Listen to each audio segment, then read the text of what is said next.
Alright, so let's pull up the next map. I mean, I hate to do it, but we got to keep the tournament moving along. So that first victory goes to Super Team 1, and the next match is MP Blue. Me and Bell Tower, welcome, welcome. Good to see ya. And hey, you know, just because it hasn't happened yet doesn't mean it won't happen, guys. It's just got to stay consistent and do my best to keep growing the scene, growing the channel. And so, yeah, spread the word. If you support the channel, let your friends know. And, you know, I always appreciate any support. But back to this battle, we're going to be looking at Super Team now, who has the Undead Alliance of Tomb Kings and Vampire Counts, and they have 3 Ushapi Great Bows, including the Chosen of the Gods. Going to have some Skeleton Spearmen, Skeleton Warriors, and 2 Tomb Guard with Halberds, and Archon the Black will be leading the force. We have Vampire Count zombies, coming in here acting as meat shields for the Tomb King front line. And they should actually help a lot because, you know, those huge HP pools, 7,500 HP to chew through, will really help beefing up these Tomb Guard infantry. We have some Blood Knights from the Vampire Counts. Looks like 2 units of them. Very nice elite anti-large cavalry with a nice charge bonus. We're going to have a Blood Dragon Vampire Lord on a Zombie Dragon, Necromancer, and a White King. And looks like we have a Corpse Cart with an Unholy Lodestone as well. So that's going to round out our forces. The Vampire Counts focusing on the Single Entity Terror, Regeneration, and then obviously the Anti-Large with the Blood Knights, and the Tomb Kings focusing on the Heavy Infantry and the ranged power for this army. So kind of like that composition. Now taking a look at the Bretonnian and Dark Elf Alliance. We're going to see Peasant Mob. Looks like 2 of them are going to be up front. We're going to have some Spearmen at Arms with shields, 1 on either flank. We're going to have the Holy Wardens of Masantal, as well as the Sisters of Singing Doom. Single unit of Blackguard and Agarand are going to be up front. And for the mobility, looks like we have the Companions of Quenelle on the right flank. And that's it, actually. And then we're going to be looking at the Beastslayers of Bastogne down here holding up the rear. We have quite a significant hero squad and chariot squad from there. We have a Blood Rack Shrine. We have a Death Hag on a Blood Cauldron. We're going to have Marathi, a Master. We got Gotrek, Felix, and the Fey Enchantress floating into battle. And then last but certainly not least, we have a Grail Relique being carried into battle.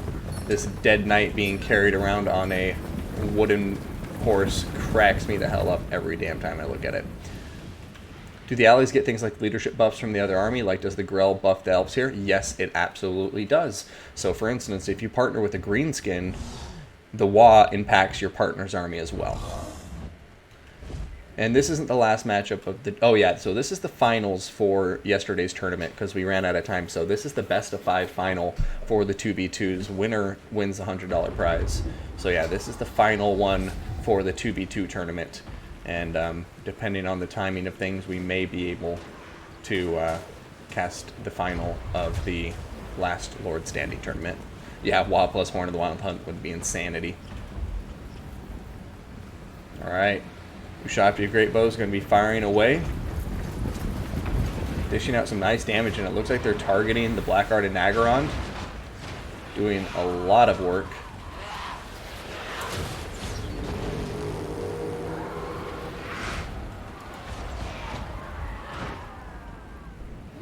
And yeah, look at the Dark Elf and Bretonnian leadership just rushing out there, trying to put the pressure on these guys to turn around and stop firing. But the Blood Knights are going to be providing a lovely screening force, and no ranged power in this combination of forces, which is something I find a bit strange. However, we'll see if it ends up working out in the end. But I think these Blood Knights are going to have a really good time, and look at this. They may have found a nice target to isolate and do some damage to, but they have just braced themselves. So if they dive into these guys, it'll probably be a bit of a waste. Ooh, nice. Blood Rack Shrine with the Medusa going to be firing away, killing off one of these models.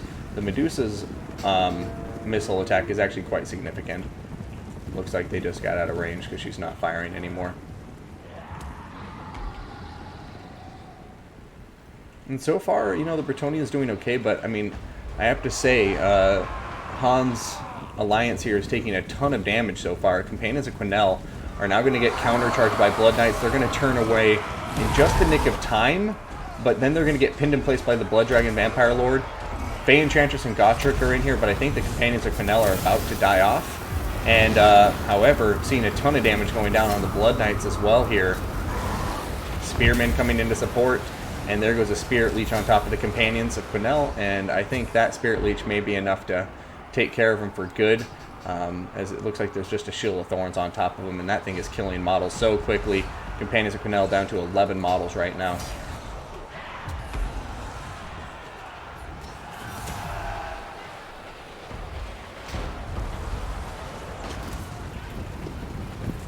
Alright, yeah, the Zombie Summon and Skeleton Warrior Summon just really clogging up the Bretonnian advance. There's some Spearmen getting out into the front line now, but they're not going to have a great time. The Ushapti, as we can see, have done a wonderful job of just splitting off from side to side and then keeping one of them here in the center.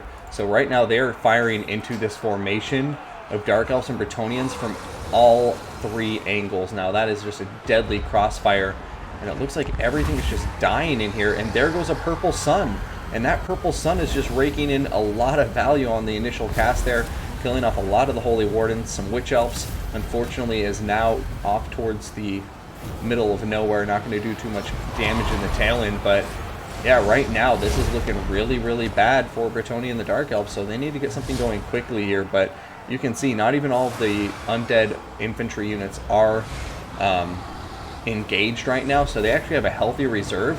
Not to mention these Blood Knights are just dominating the battlefield completely. Blood Dragon Vampire Lord taking some damage from the Master and Morathi. Blackheart and Nagarond are into the thick of it now, and so we'll see. I mean, if they have any chance, this is really where the Dark Elf Bretonnia Alliance can shine, is when they get into infantry here with the Witch Elves, Blackheart and Nagarond, and with that deadly hero squad and the chariots protecting them. You now have the remaining Companions of Quenelle, and these Peasant Mob need to be sent into attack too, but just trying to tie up these Ushapti as Grapos. They need to send somebody over here to tear up those Ushapti too, but right now it looks like the Dark Elf Bretonnian Alliance here, brought by Team Han, is going to be focusing on just crushing the center of the undead forces. However, like I said earlier, one of these Tomb Guard just completely healthy, sitting in the background, and the rest of the Tomb King units that are sitting over here are doing just fine, because they have everybody just like bogged down, tar pitted in here, while the Ushapti at the Great Post just continue to fire away from all angles, and that is just so deadly. They have nothing to compromise these Ushapti at Great Bows on the flanks that are just firing into the center blob, but there goes a big fat Soul Stealer, and the Blood Dragon Vampire Lord is actually taking quite a lot of damage and may need to be careful here, but I have a feeling he's going to be able to sneak away because there's no mass to pin him in place anymore.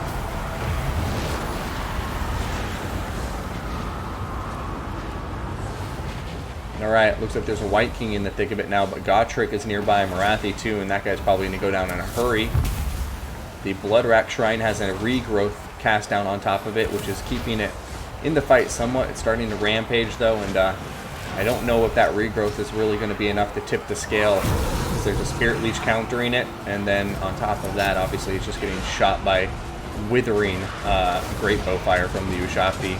The balance of power is now starting to get dead even, and as we've seen in so many battles before this, it's one of those things where even when you start seeing all the key units get taken out, you got to remember Gotrek, Felix, the Fey Enchantress, a Master, and Morathi with the Grell Relic are all still on the ground, and those guys are going to be so tanky, especially the Ushapti are getting low on ammunition. This one's completely out. This one is down to about a third of its ammunition, and this one's down to about, I don't know, a sixth or so. And that probably won't be enough to kill this Doom Squad of heroes, because the hero Doom Squad here, Felix has that passive healing whenever he's in combat for the heroes nearby him. The Fey Enchantress obviously has real healing. Morathi has Soul Stealer, so she has access to her own healing. And, yeah, I mean, as long as the Grell Relic stays alive too, I mean, that's clearly the next most important target, I would say, for the Undead Alliance, is these guys won't Terror Route. And Felix normally does Terror Route and makes him very susceptible to that. Soul Stealer going down right now on top of the Blood Dragon Vampire Lord. He's going to start pulling out, but he's actually going to fly over these units again, and it looks like that Necromancer is going down for the count. And the corpse cart with the unholy lodestone, yeah, it's probably not going to survive very long either right now. Look at its health, it just disappear as this hero squad from the forces of order just go to town. Order and destruction, I should say. Dark Elves are not an order alliance. But man, yeah, look at them. They're just picking units and then diving onto the next target and destroying it. Ushabti with Great Bows, however, are targeting the Grell Relique, and the Grell Relique going down could be exactly what the undead forces need to tip the scale of this battle in their favor, because then you can take out the immune to psychology area of effect.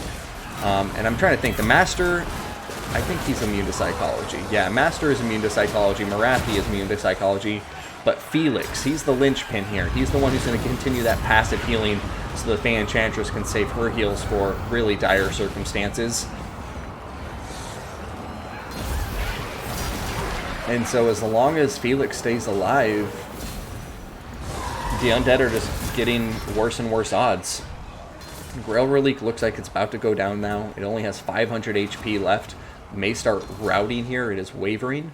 We have some Tomb Guard with Halberds in reserve. I love this decision from Super Team 1, keeping these guys out of the fight, keeping some units fresh, just letting these guys stay in here bogged down.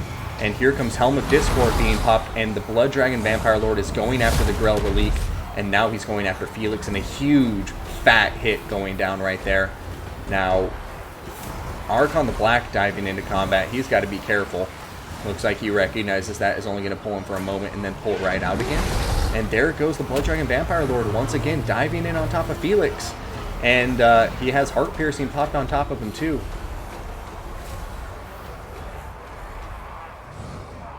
Alright, so red team here doing a good job keeping their lords grouped together. Marathi's the furthest from the blob, but Marathi's also probably, besides Votrek, the most capable one in combat and defending herself. But there goes Felix getting terror routed because that Grell Relique is gone, and now the undead have a really strong chance to just completely terror rout Felix until he's out of the protection of his hero blob, and then bada bing, bada boom, they can kill him off, isolate it, and here comes the Blood Dragon Vampire Lord once again getting right on top of him. Will terror kick in? It looks like it is. Oh, nope, his leadership's going to be regained. Archon the Black is going to be coming in, and Vampire Lord is coming in for another summon, and he's summoning even more units into the thick of this fight so he can further isolate Felix, and now there's the Ushabti summon. Ushabti summon is in.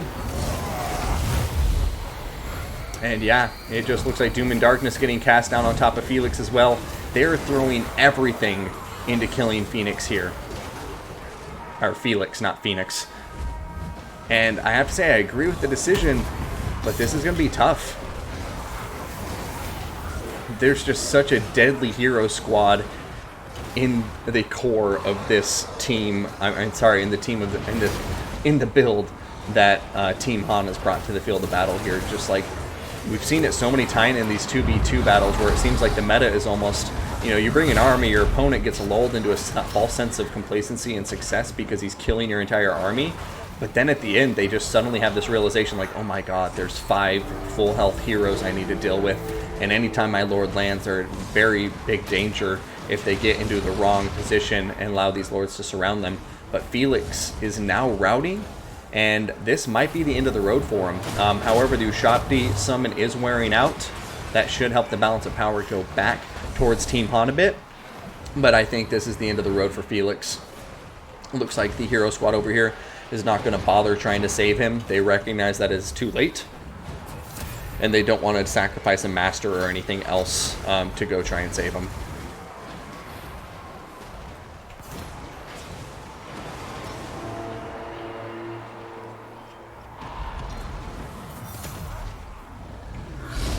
A bit of both, Reginald's. I mean, I would say obviously the charge bonus is just best when you're trying to kill infantry, otherwise you can kind of just bounce them around a lot.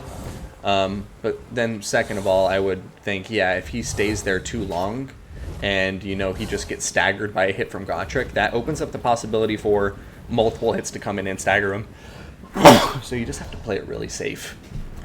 Not stay on the ground for very long and just, play it as smart as you can, which I think is what right now we're seeing Team Han do right now. Overcast Invocation from the Heck going down, healing all these units, but man, the Tomb Guard with Halberds starting to take a lot of damage as this hero Doom Squad is just chasing him, hitting him in the back.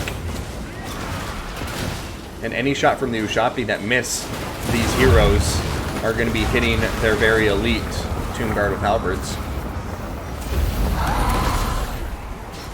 Alright, Vampire Lord has landed on the ground. Looks like he's going to get away unscathed, but Morathi coming in, and yeah, she's going to abandon the chase.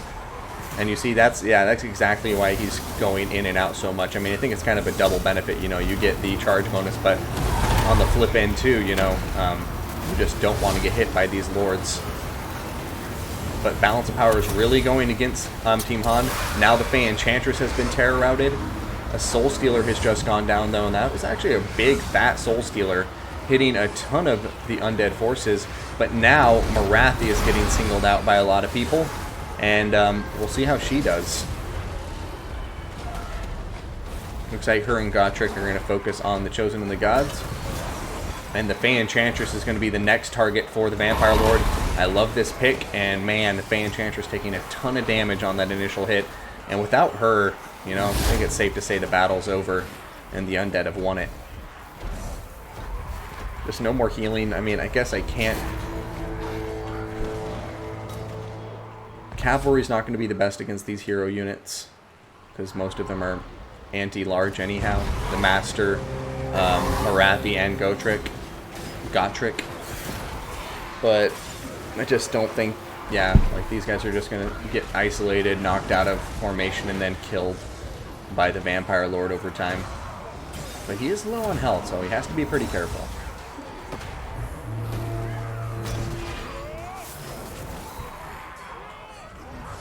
And there goes Archon the Black, killing off the Fey Enchantress. I'm gonna get you. I'm gonna get you. Just keep floating away, Fey. Now, back over here, it looks like the Blood Dragon Lord just might have taken a little bit more damage. Oh my goodness, the Master, I thought he was immune to psychology. I lied to you all. He was immune to psychology only because the Grell Relique was there.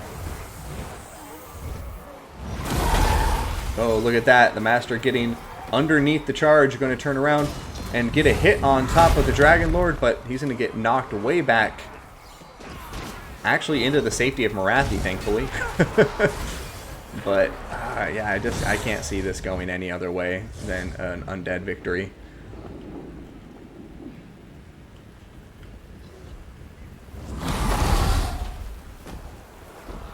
Just these lords in the air are in such a strong position when there's nothing to threaten them from the ground. Like, the only time this lord is threatened is when he lands. I mean, I suppose another Soul Stealer at this point could make a huge difference, but now it's just Morathi and Gotrek versus the world.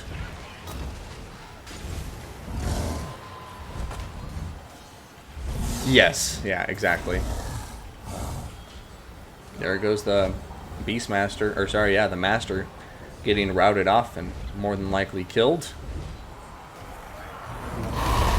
And then Morathi just taking a fat hit to the back, terror going down, and the Blood Dragon Vampire Lord just running the hell away because Gotrek got a huge fat hit. GG, well played. And yeah, Gotrek's the only unit left, and there's no way he's going to win this by himself, so I'd like to see a concession. GG, GG. Alright, let's concede defeat.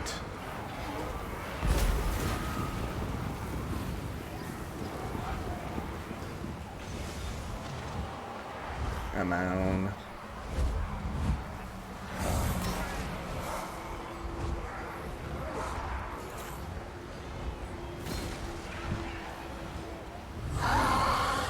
I mean, I don't want to say you can't fight it out because there's no rules being broken. Like, I'll give them that. There's no rules being broken here. All of their infantry is just crumbling out of existence now, which is actually pretty insane. But Gotrek's going to get charged in the rear by Blood Knights. Staggered a little bit there.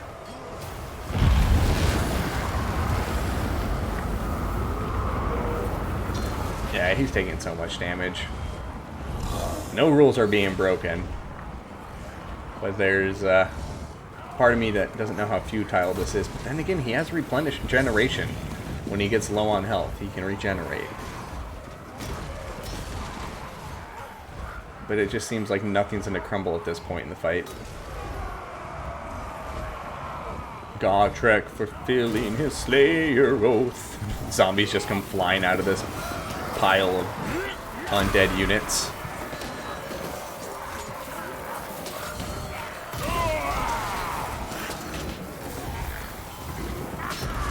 I can't be mad at you, Gotrek. Look at you go.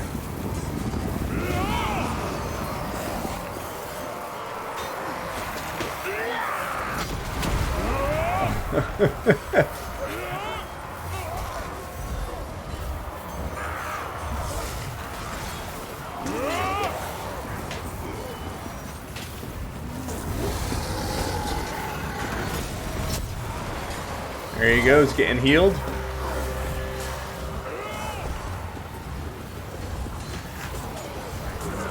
Goonies never say die.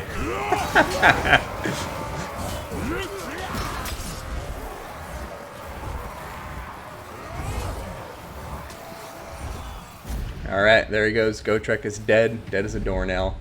That's going to be a 2-0 lead to Super Team 1. So this is do or die for Han. It's match point for Super Team.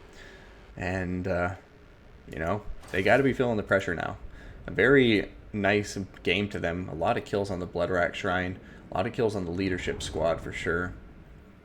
I didn't even notice the Witch Elf, to be honest, or the Death Hag, to be honest. Gotrek and the Fae doing very well. I mean, once again, though, I just don't like the lack of air power whatsoever. It just allowed the Blood Dragon Vampire Lord to kind of do whatever he chose to do throughout that fight.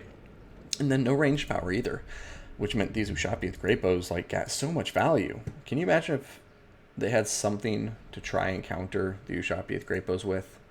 I'm not even sure what you would need necessarily, but honestly, looking at this army, I think the most the easiest thing to bring to counter those Ushabti would have been some cheap mobility. You know, Dark Riders, Mounted Yeoman even, for Pete's sake.